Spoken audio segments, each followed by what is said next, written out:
عرب کے لوگوں کا ایک معاملہ ہوتا تھا کہ جب ان کے گھروں میں بچے پیدا ہوتے تو وہ دیہات میں بھیج دیا کرتے تھے چند سالوں کے لیے، کیونکہ وہاں ان کی صحت یابی اچھی ہوتی تھی، صحت اچھی ہوتی تھی، اور دیہاتوں میں جو زبان تھی عربی وہ فصیح و بلیغ ہوتی تھی، اچھی پیور زبان ہوتی تھی، کیونکہ شہر میں بہت سارے لوگوں کے آنے کی وجہ سے زبانوں کے اندر تھوڑی سی گڑبڑی آ جاتی ہے، لیکن دیہات کے لوگ جو ہے وہ فصیح زبان جو عربی ہے وہی بولتے تھے، عرب کی جو زبان تھی وہی. تو یہ عرب میں جب بچے پیدا ہوتے تھے تو یہی معاملات جو ہے وہ عرب میں چلا کرتا تھا. اب دیکھیں حلیمہ سعدیہ رضی اللہ تعالیٰ عنہ جب ان کے دیہات سے کچھ عورتیں جو ہے وہ بچوں کو لینے کے لیے عرب کی طرف آئی، مکے کی طرف آئی، تو تمام عورتیں آئی. جناب حلیمہ سعدیہ فرماتی ہے کہ میرے پاس جو کھچر تھا، میرے پاس جو کھچر تھا وہ لاغر تھا، وہ کمزور کھچر تھا، اور میں خود کئی دنوں سے جو ہے وہ بھوکی پیاسی تھی، اور ہم جو ہے اس وقت جو ہے عرب کے اندر قحط سالی کا بھی دور تھا، تو بہت ساری چیزوں کی کمی تھی. لیکن ہم عرب پہنچے تو تمام جو میرے ساتھی تھی، جتنے لوگ تھے، سب مجھ سے پہلے پہنچ چکے تھے، کیونکہ میرا جو کھچر تھا وہ زیادہ کمزور تھا، اور باقیوں کے کھچر کے بنسبت میں حلیمہ سعدیہ فرماتی میرا کھچر زیادہ کمزور تھا، تو باقیوں کے کھچر جو ہے وہ پہنچ گئے. اور حلیمہ سعدیہ فرماتی میرے پاس جو اونٹنی تھی وہ بھی کمزور تھی، اس کے بھی بطن میں دودھ نہیں تھا، وہ بھی کمزور تھی، بھوکی تھی، پیاسی تھی. لیکن جب سارے خچر پہنچ گئے اور سارے لوگوں نے جو ہے وہ تمام گھروں سے جو ہے وہ بچوں کو لینا شروع کیا. اب دیکھیں عرب کے لوگ جب ہمارے نبی کے گھر پہ پہنچتے تو نہیں لے جاتے، انہیں پتہ چلتا کہ ان کے والد نہیں ہے تو ملے گا کیا، ہمیں دے گا کون، تو یہ سوچ کر جو ہے وہ سارے لوگ چلے جاتے تھے. لیکن حلیمہ سعدیہ کی قسمت پہ قربان جاؤں، حلیمہ سعدیہ کے جو ہے وہ مقدر پہ میں نثار جاؤں کہ اللہ نے حلیمہ سعدیہ کو چنا. اور حلیمہ سعدیہ فرماتی ہے کہ میں بھی سوچی کہ والد نہیں ہے تو ملے گا کیا، لیکن حلیمہ سعدیہ فرماتی سوچنا کیا تھا، میرے شوہر سے بھی میں نے مشورہ کیا، اور میں اس گھر میں تشریف لے گئی جس گھر میں آمینہ کا لال تشریف فرما تھا. جب میں قریب پہنچی تو میں نے دیکھا کہ ایک جھولے کے اندر جو ہے وہ چند مکھڑ والا ایک چہرہ نظر آیا جو بہت ہی حسین خوبصورت تھا، جو ریشم کپڑوں میں جو ہے وہ لپٹا ہوا تھا، مشک کی خوشبو آ رہی تھی. حلیمہ سعدیہ فرماتی جب میں نے بچے کو دیکھا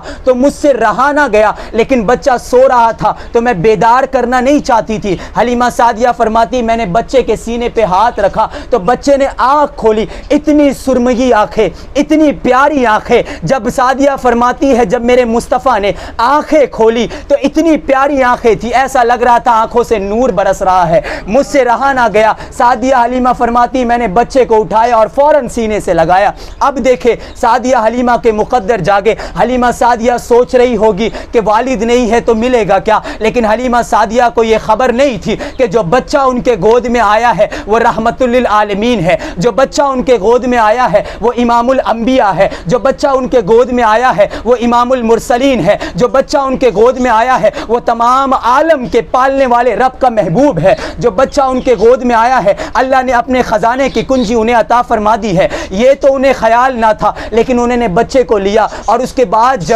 جب انہوں نے اپنے بطن پاک سے انہوں نے محبوب پاک کو دودھ پلایا تو سیر ہو کر دودھ پیے. بلکہ سعدیہ حلیمہ فرماتی ہے میں تو کمزور تھی لیکن میرے بطن میں جو ہے وہ دودھ بھر گیا، انہوں نے بھی پیا اور میرے بیٹے نے بھی پیا، خوب سیر ہو کر پیا، حتیٰ کہ جو اونٹنی ہمارے پاس تھی ان کے بطن میں بھی دودھ آ گیا، اونٹنی کے بطن میں بھی دودھ بھر گیا. اب میں نے اور میرے شوہر نے اونٹنی کا دودھ سیر ہو کر پیا تو میرے شوہر نے کہا سعدیہ حلیمہ یہ تو ایسا بچہ معلوم ہوتا ہے جس کے آنے سے اللہ نے ہمیں برکت ہی برکت عطا فرما دی ہے، یہ تو بڑی برکت والا بچہ ہے. یہ تو ہمیں اپنی قسمت پہ ناز کرنا چاہیے کہ تمام لوگ جس بچے کو چھوڑ کر جا رہے تھے اللہ نے اس بچے کو ہمارے مقدر میں لکھا ہے، وہ بچہ ہمارے پاس ہے، وہ بچہ رحمتوں والا ہے، برکتوں والا ہے. اب اس بچے کو لی اور آپ جو ہے فرماتی ہے کہ میرا جو کھچر تھا، کھچر جو آتے وقت بہت ہی کمزور ہو چکا تھا، وہ بہت ہی لاغر تھا، جو چل نہیں پا رہا تھا، جب میں نے اس محبوب ربانی کو،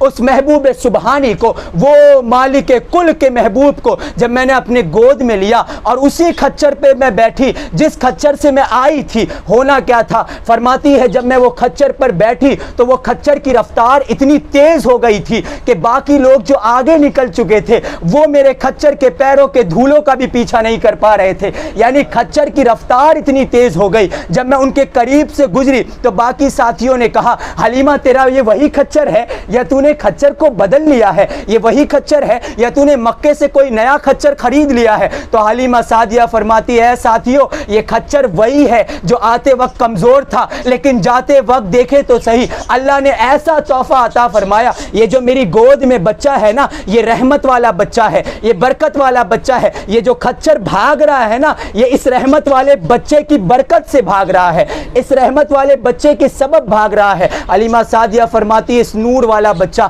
جس کی برکت سے کھچر جو ہے وہ سب سے آگے نکل گیا، میں اپنے گھر لے گئی۔ ہونا کیا تھا؟ فرماتی ہے کہ جو میرے گھر کی بکریاں تھی ان کے بطن میں بھی دودھ نہیں تھا، میرے کھیتوں میں فصل نہیں تھے، تمام جو ہے وہ قحط سالی کی وجہ سے سوکھ گیا تھا، لیکن مصطفیٰ جان رحمت کی تشریف آوری کیا ہوئی؟ مصطفیٰ جان رحمت میرے گھر میں تشریف کیا لائے کہ کھیت جو ہے وہ ہرے بھرے ہو گئے، پیڑ پودے ہرے بھرے ہو گئے، میری بکریوں کے تھن جو ہے وہ دودھ سے بھر گئے، بلکہ جہاں جا کر تمام کی بکریاں جہاں جا کر گھاس کھاتی تھی حلیمہ سعدیہ کی بکریاں بھی وہیں کھاتی تھی، لیکن اتنا کھاتی تھی کہ باقیوں کو کھانے ہی نہیں ملتا تھا، اور یہ صرف حلیمہ سعدیہ کی بکری تھی جو دودھ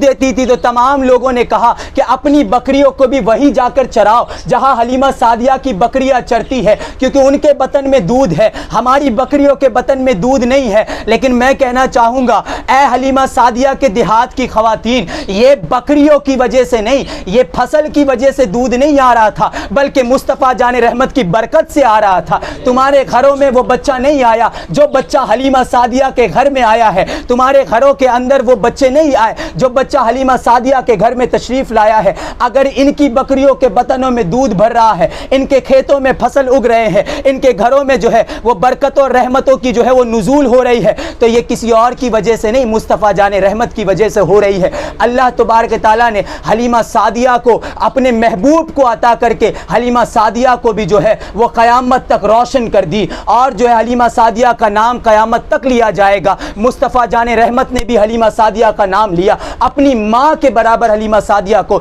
میرے نبی نے یاد کیا، اس لیے کیونکہ حلیمہ سعدیہ کے قسمتوں پہ قربان، حلیمہ سعدیہ کے قدموں پہ میرے ماں باپ قربان۔ یہ وہ سعدیہ ہے جنہوں نے میرے مصطفیٰ کو دودھ پلایا ہے، یہ وہ سعدیہ ہے جو میرے مصطفیٰ کو کھلاتی تھی جھلاتی تھی، یہی سعدیہ حلیمہ ہے۔ فرماتی ہے کہ محبوب جو ہے وہ جھولے میں جھولا جھولتے تھے، لیکن میں اکثر دیکھتی تھی وہ انگلی اٹھاتے تھے تو چاند کو اشارہ کرتے تھے، کبھی چاند ادھر جاتا تھا کبھی چاند ادھر جاتا تھا، کیا ہی چلتا تھا اشاروں پر کھلونا نور کا، جب بھی انگلی اٹھاتے تھے چاند ادھر جاتا چاند ادھر جاتا۔ اور حلیمہ سعدیہ فرماتی ہے کہ میں جب کسی کام میں جو ہے وہ لگن ہو جاتی تھی تو فرشتے آ کر جو ہے محبوب کے جھولے کو جھلاتے تھے، محبوب کے جھولے کو جھلایا کرتے تھے۔ تو یہ میرے نبی کا بچپن ہے، یہ میرے نبی کا بچپن ہے، ایسا بچپن کس نے دیکھا ہوگا؟ اور میرے نبی ایسے دنیا میں آئے کہ ویسا کوئی نہیں آیا، اور میرے نبی ایسے دنیا میں رہے کہ ویسا کوئی نہیں رہا، اور میرے نبی دنیا سے گئے بھی شان سے کہ جیسا کوئی نہیں گیا۔